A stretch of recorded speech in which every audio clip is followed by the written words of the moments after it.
Welcome back to King Recap. Today I'll recap a horror drama film called The Battery. Spoilers incoming, the movie begins in an abandoned home. Mickey is wearing headphones and is listening to a song from his CD player. The song is playing loud enough that he can no longer hear anything going on around him. He stands outside the abandoned home, smoking and waiting. Suddenly, the song stops playing. Mickey hits the headphones, but nothing happens. He motions to the house and sits on the porch next to a backpack, and places his own backpack opposite of it. Mickey puts his cigarette in his mouth as he takes out the batteries from the CD player and throws it far away.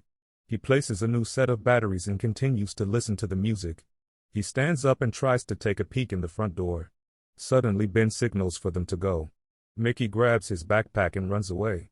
Ben uses his revolver and fires 2 shots inside the home. Grabs his backpack and follows after Mickey.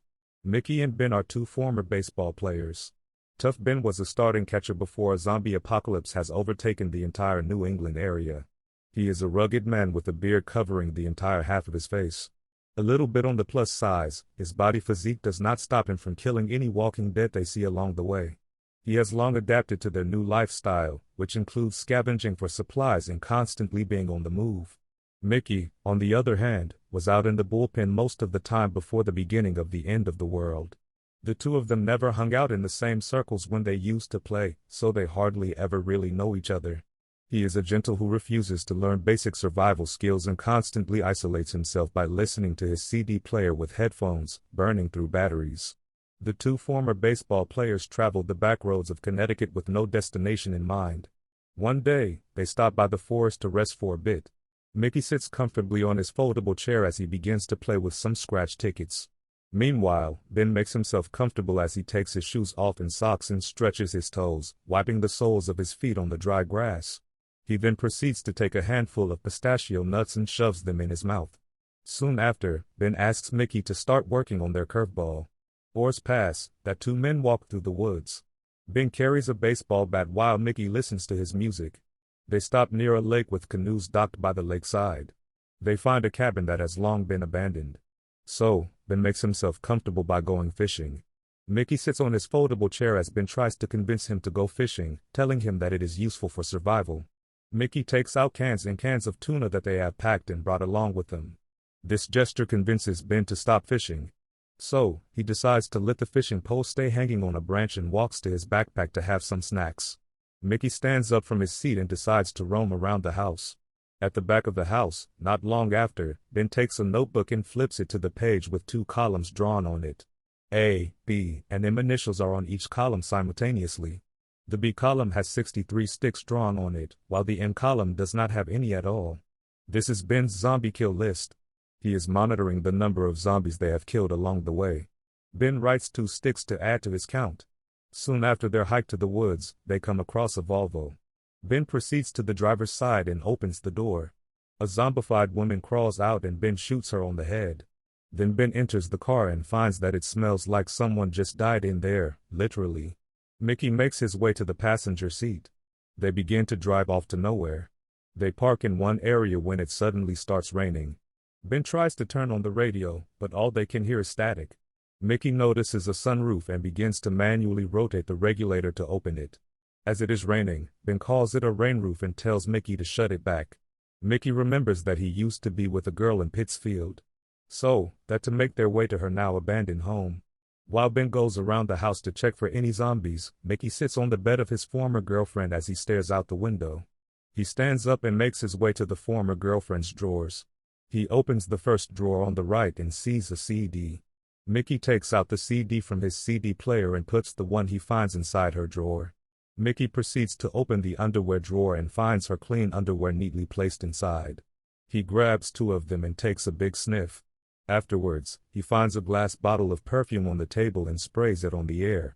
He takes a deep breath, reminding him of his lover's scent. He then wraps the bottle of perfume with the former girlfriend's underwear and he places them inside his pocket for safekeeping. Mickey also keeps one of the pictures hanging on the mirror of his former lover's drawer. Meanwhile, Ben searches for important items in the garage. He finds an empty gasoline container, another foldable chair, and some walkie-talkies, which they will be bringing with them. As he tidies up the items in their stolen Volvo, Mickey arrives with 2 toothbrushes and a big jug of water. He places some toothpaste on the brush and hands it to Ben. The two men begin brushing their teeth. While they brush, Ben shows Mickey the discovery he just made. He puts the back seat down and opens the back door of the car to show him that the space is wide enough to sleep on. So, they begin getting some blankets and a bunch of pillows and a stuffed teddy bear and they place them in the back of the car. Soon after, Ben and Mickey chill on the back porch of the house. Ben knows Mickey well enough and tells him that the answer is no, they will not be staying there. He tells him that they have to be like sharks. They need to keep moving in order to survive, because if they settle, they die. Ben begins to inform him about the time they were stuck in Mickey's house in Pittsfield for 3 months. They were with Mickey's mother and brother. Ben reminds him of the difficult situation of surviving for their sake, that he had to kill their dog so they could eat. This is because they literally had nothing else to eat.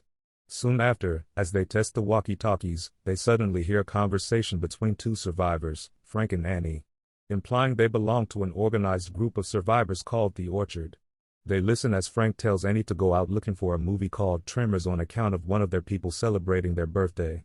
Mickey eagerly contacts them and asks to join.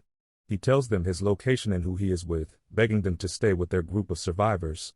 Frank flatly refuses and tells Mickey to get off the channel. Frank also tells Annie to not contact them because it's against their rules, leaving Mickey devastated.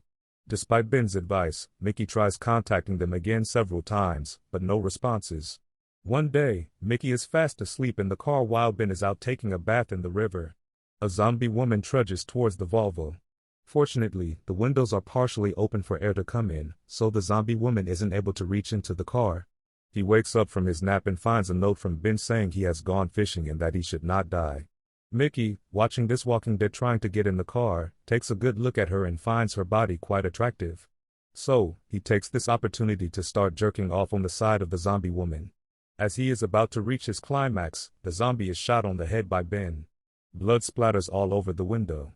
Ben sees Mickey masturbating and laughs at him, telling him to finish it off first. Soon after, the duo travels further and explore another house inside a forest. Ben goes in first to check around the house for safety purposes. Afterwards, Mickey goes inside one bedroom and realizes that he misses sleeping on a bed. So, he goes to Ben and proposes sleeping inside like a normal person. Ben relents at first, but decides to ease his friend's frustration and agrees afterward. In return, he keeps Mickey's CD player for the night. That evening, Ben drinks, listens to music and dances on the first floor, while Mickey comfortably settles on the bedroom located on the second floor. Mickey then speaks on the walkie-talkie, trying one more time to contact the people in the orchard. Annie finally replies and this time firmly tells him to stay off the channel and to stop contacting her group. The following morning, Ben quietly places a bat next to the sleeping Mickey. He then goes outside of the house and unties the zombie that he captured the night before. He brings the zombie into the house and releases it in Mickey's room. Ben keeps the door shut while urging Mickey to kill it with a baseball bat. After the sound of the struggle stops, Ben opens the door and discovers his friend successfully scoring his first zombie kill. Mickey angrily attacks Ben and storms outside. As Ben tries to cheer him up, Mickey breaks down in tears, telling Ben of his conversation with Annie. Killing his first zombie and getting turned down by a community seems to change Mickey in his way of thinking. He starts taking Ben's advice, he learns to fish and spends much less time with his headphones on. One day, they stop by the road to find an abandoned car. As Mickey leans on the hood of the car, he comes to find that it's hot, noting that someone is out there somewhere. Ben tells him to keep watch as he tries to get the rest of the gasoline from the abandoned car. Seeing that there isn't any gas left, Ben gives up and his motions to Mickey. He sees him being held hostage by a man with a knife. The stranger orders Ben to give him their car keys. Ben tricks the man into letting Mickey go. The man runs to the meadow and Ben shoots and kills him. Immediately after, two other survivors arrive in another vehicle. The woman explains that the man stole the car from them and says Ben did the right thing by killing the stranger. Her companion Egghead refuels the abandoned car and they prepare to leave. Mickey, somehow recognizing Annie's voice from the walkie-talkie, calls her by name. Annie, not wanting them to follow her to her group, shoots Ben in the left leg. She threatens to shoot him again if Mickey doesn't give the car keys. Mickey tells Ben to give the keys to Annie, who then throws it into a large grassy area, then drives away with Egghead. Night starts to fall. As it is too dark to find the keys, Ben and Mickey decide to sleep in the car. Soon after, Mickey wakes up from a strange noise. Ben decides to turn the headlights on and they come to find that a horde of zombies is approaching them. Their cars soon become surrounded by zombies. Mickey is annoyed at the sight and sound of the zombies surrounding them, so they decide to cover all the windows with whatever they find useful. Because Ben cannot move fast due to his gunshot wound, the two are forced to spend an undetermined number of days inside the car. Drinking, smoking, playing games, and eating whatever food they have left. One day, they finally decide that Mickey should get out through the sunroof and try to find the car keys. Ben waits for an excruciating 5 minutes. When he returns, Ben sees that Mickey was bitten on the hand. Mickey does not know what to do, but pleads with Ben to let him live. As for Ben, he is forced to shoot and kill Mickey, letting out a scream of anguish. The movie ends with Ben talking to the walkie-talkie, claiming he will go find and kill Annie to avenge the death of his dear friend Mickey. After Ben escapes the car, he walks down the road using a bat as his makeshift crutch, with a horde of zombies shambling behind him. Thank you so much for watching. If you enjoyed this video, please hit the like button and also subscribe to my channel for more videos like this. See you in the next video.